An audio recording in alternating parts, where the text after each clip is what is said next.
테슬라가 가야 시장이 간다. 3시간에 123번째 영상인데요. 자, 오늘 영상에서는 테슬라 지금 가격이 과연 적절한 가격이냐? 아직도 너무 부풀려진 거 아니냐? 아니다. 지금 가격 너무 싸다. 아니다. 비싸다에 대한 이야기를 흥미로운 리포트가 하나 나와서 함께 보면서 좀 생각해보는 시간을 갖도록 하겠습니다. 오케이. 자, 여러분, 테슬라에 대해서 잘못 우리가 알고 있는 것 중에 하나가 뭐냐면 테슬라를 자동차 회사로 알고 있는 거예요. 여러분, 테슬라는 자동차 회사가 아니에요. 물론 테슬라는 전기 자동차를 파는 회사이긴 하지만 테슬라는 정확하게 말하면 그렇죠.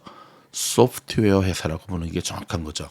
자, 이걸 제가 조금 이해하기 쉽게 설명을 드릴게요. 빌 게이츠가 뭐로 돈 벌었죠? 윈도우. 자, 컴퓨터를 잘 모르는 분들은 그 윈도우가 설치된 노트북, 그쵸? 그 당시에 뭐 윈도우 95, 98 옛날 얘기죠.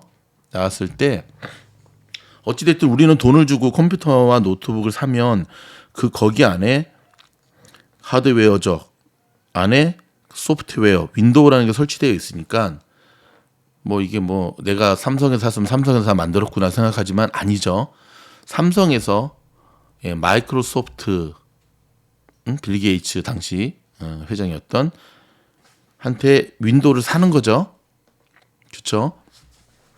그래서 빌 게이츠의 영화를 보면은 IBM 회사에 그 윈도우를 파는 장면이 나옵니다. 물론 그 당시에 정확하게 말하면 빌 게이츠가 윈도우를 만든 게 아니죠. 네. 천재가 만든, 근데 세상 물정으로 천재가 만든 그 윈도우를 싹 또 싼 값에 사가지고 뻥치고 배짱 좋게 해서 그 영화의 한 장면 그런 장면이 나옵니다. 네. 그러니까는 컴퓨터 본체와 그 본체를 굴리는, 물론 이제 애플 같은 경우는 애플 자체적으로 그저 애플 OS를 만들었고 또 애플 자체적으로 맥북을 만들었기 때문에 같이 파는 거지만, 자, 윈도우는 틀린 거죠. 자, 이렇듯 일론 머스크가 큰 부자가 될 수 있었던 것, 죄송. 빌 게이츠가 큰 부자가 될 수 있었던 것, 마이크로소프트가 시가총액 IBM을 뛰어넘을 수 있었던 것은 바로 이 소프트웨어의 파워거든요. 그걸 알기 때문에 일론 머스크는 계속해서 대표적인 테슬라의 소프트웨어가 뭐죠? 네, 맞습니다. 오토파일럿. 그렇죠? FSD라 그러죠. 거기에 정말 목숨을 거는 거잖아요. 또 혹자는 아니 여객기도 비행기도 그 오토파일럿으로 이렇게 다 올라가면 다 하던데 뭐 이렇게 어렵냐? 어렵죠. 왜냐하면 비행기 상공은 없잖아요.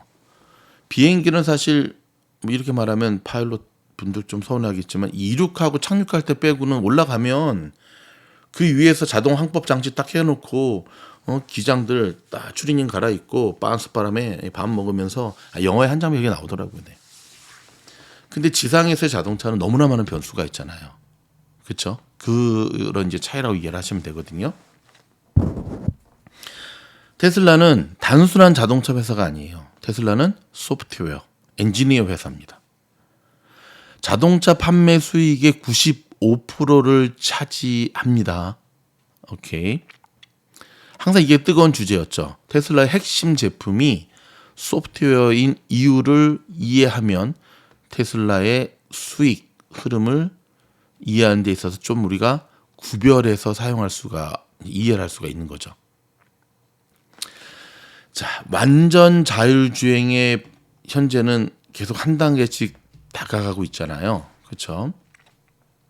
지금 이 차트를 보시면 테슬라가 완전 자율주행 기능의 비용을 2019년에 여기 2019년 여기 나오죠? 여기 2019년에 $6,000에서 $15,000로 인상하는 것을 볼 수가 있습니다. 완전 자율주행도 아니고 아직까지 베타 버전인 상태의 소프트웨어 가격치고는 너무 비싼 거 아니냐? 근데 사실 상대적인 거죠. 왜냐면 아직 지금까지 넘버 원인데 이 업계에서. 그렇죠? 계속해서 아시겠지만 테슬라는 예, 이 FSD 옵션의 가격을 인상하고 있죠. 가장 최근의 가격이 2022년 말에 약 15,000달러로 인상될 때까지 계속되었죠. 물론 이 부분이 테슬라 수익의 상당 부분을 차지하고 있는 것도 맞습니다. 테슬라가 사실 디자인을 뭐 계속 바꾸거나 뭐 새로운 모델들을 끊임없이 만들어내거나 그러지 않는 이유가 뭐냐면 일론 머스크는 알고 있거든요. 테슬라의 경쟁력은 하드웨어적인 자동차가 아니라 바로 이 소프트웨어에서 결정이 난다라고 하는 것. 자, 장기 성장 전망. 테슬라가 적정 가격선에서 너무 부풀려져 있다 아니다의 논쟁이 있어서 그런 논쟁이 있지만 테슬라의 성장성만큼은 사실 의심할 여지가 없죠. 우리가 지난 영상에서 성장성 측면에서 테슬라, 뭐 복스바겐, 뭐 GM, 포드, 그 다음에 뭐 토요타까지 우리가 계속 살펴봤잖아요. 현대차하고 혼다를 좀 뺀 게 좀 아쉽긴 하지만 성장성 면에서 우리가 그때 살펴봤던 것처럼 테슬라는 다른 자동차 회사들과 정말 레벨이 틀리죠. 레벨이 틀린 거죠. 어저께 이 미국에서 그 슈퍼보이 최두호 선수의 3년 2개월 만에 복귀전이 있었거든요. UFC. 이 똘박 같은 심판이 말도 안 되는 거에 감점을 줘가지고 결국 비겼지만 월등히 앞선 경기였죠. 3년 2개월을 쉬고 나온 실전을 쉬고 나온 이 UFC 한국의 그 동네 그 미안한 얘기지만 한국의 국내 그런 게 아니라 사실 이 UFC는 전 세계에서 싸움 잘하는 싸움꾼들이 모인 곳이잖아요. 그러니까 저는 사실 조금 이제 늦게까지 봤는데 좀 걱정을 했거든요.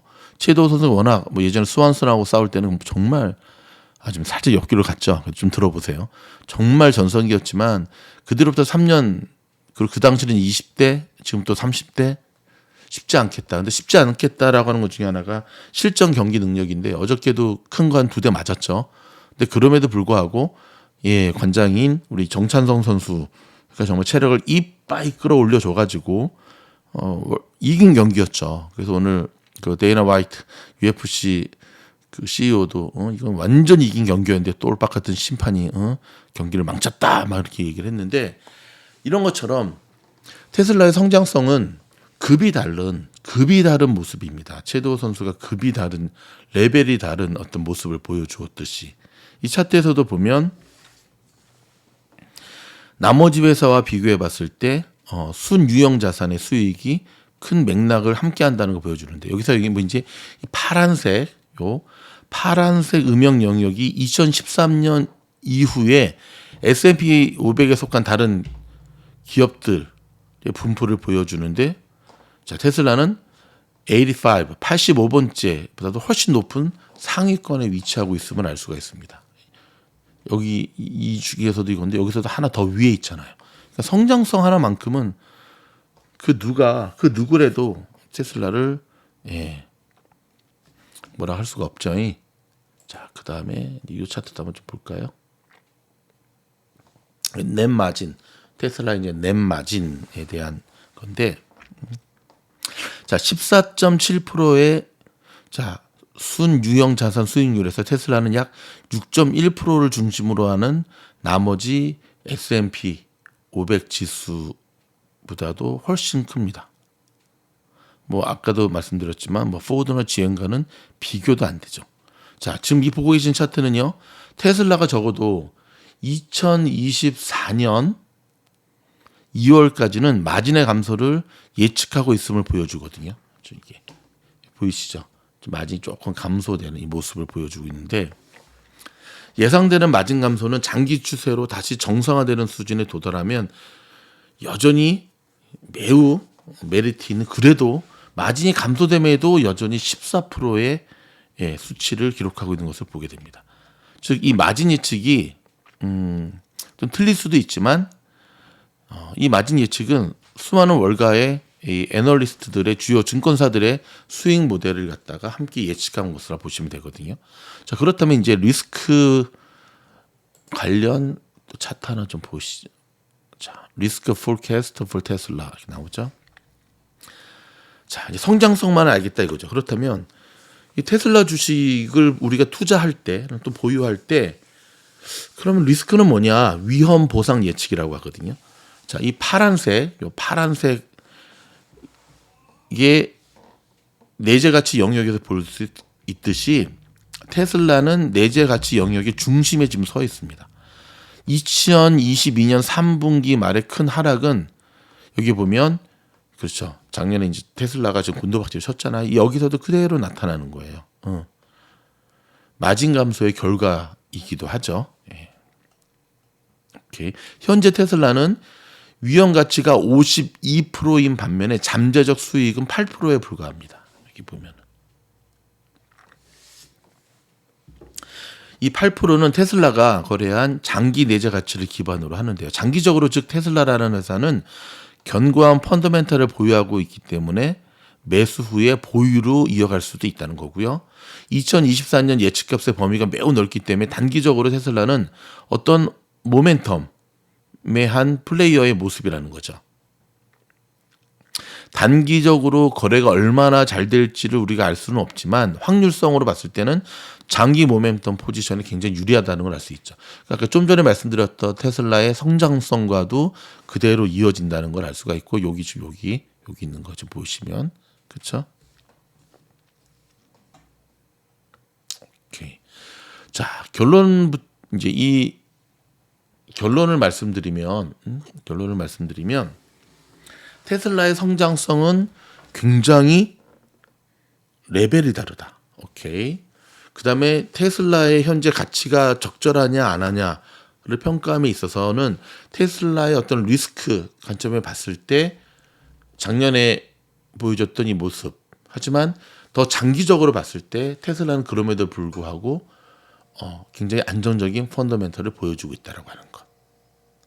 자, 제가 읽어드리고 있는 책 읽어주는 미즈놀에서 주식농부 박용옥 씨도 그런 얘기를 하고 있지만 주가가 아무리 좋고 기업이 아무리 좋아도 주가의 출렁거림을 피해갈 수는 없어요. 아무리 좋은 주식이라 하더라도 뭐 예를 한 가지 들어볼까요, 여러분?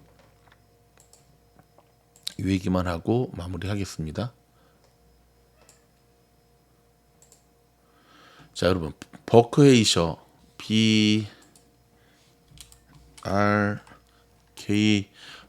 버크헤이셔는 A가 있고 B가 있잖아요.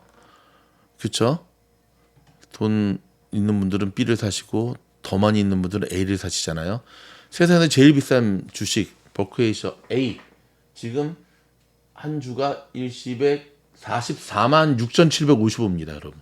44만 6,755 현재 한 주가 1%만 빠져도 5,360불이 빠져요. 오케이. 근데 여러분 놀라지 마십시오. 이렇게 비싼 주식이 한때 54만 불까지 갔었거든요. 이때 작년 4월 달에. 그리고 작년 10월 달에 39만 불까지 내려갔었어요. 여러분. 한 주가 55만에서 39만이면 앞자리가 5에서 3으로 바뀐 거거든요. 이 버크헤이셔 A는 누가 살까요? 슈퍼 리치들이 사지 않겠습니까? 진짜 큰 손들이 사지 않겠습니까? 이 좋은 회사, 세상에서 가장 좋은 회사라고 할 수 있죠. 버크헤이셔 A를 나쁜 회사라고 얘기한 사람은 진짜 똘빡이죠. 근데 이 좋은 회사도 시장이 이렇게 출렁거릴 때는 무려 앞자리가 2번이나 바뀌었다는 사실을 기억을 해야 돼요. 물론 망한지는 않죠. 자, 이렇듯 테슬라의 성장성, 그 다음에 테슬라의 내재 가치, 그 다음에 테슬라의 장기적인 투자의 펀더멘탈, 그렇지만 단기적인 주가의 출렁이면 얼마든지 좌우될 수 있다. 근데 저희는 이럴 때 테슬라 투자자로서 저는 두 가지의 자세를 잘 밸런스 있게 유지하는 게 필요하다고 생각합니다. 하나는 투자자로서의 관점, 또 하나는 트레이더로서의 관점. 한쪽으로 치우치는 매매는 저는 되게 안 좋은 것 같아요. 너무 트레이딩 쪽으로만 가면 정말 단타쟁이가 되는 거고, 너무 추세적으로만 가면 사실 추세적 투자는 정말 공부 많이 해야 되거든요. 그 회사의 포텐셜도 알아야 되고 숨겨진 리스크도 알아야 되고. 근데 공부를 얇게 하는 이들이 장기적인 추세를 간다? 그러면 이제 마이너스 90%가 되는 거거든요. 최근에 테슬라가 100불까지 내려왔다가 지금 올라왔는데 아직 모릅니다, 여러분. 지금 녹음을 하는 시간이 일요일 9시 52분에 지금 녹음을 하고 있는데 여전히 주가는 계속 출렁출렁거리고 있거든요. 출렁이는 주가 속에서 우리가 테슬라를 짧게 끊어가야 되는 어떤 전략을 한다는 것, 그거는 트레이더로서의 또 한 자세라고 생각을 합니다. 이 두 가지를 비교적 잘 조화롭게 만들어서 투자를 해나가는 것이 저는 지금 같은 시장에서 가장 지혜롭게 투자하는 이의 모습이라고 생각합니다. 고맙습니다.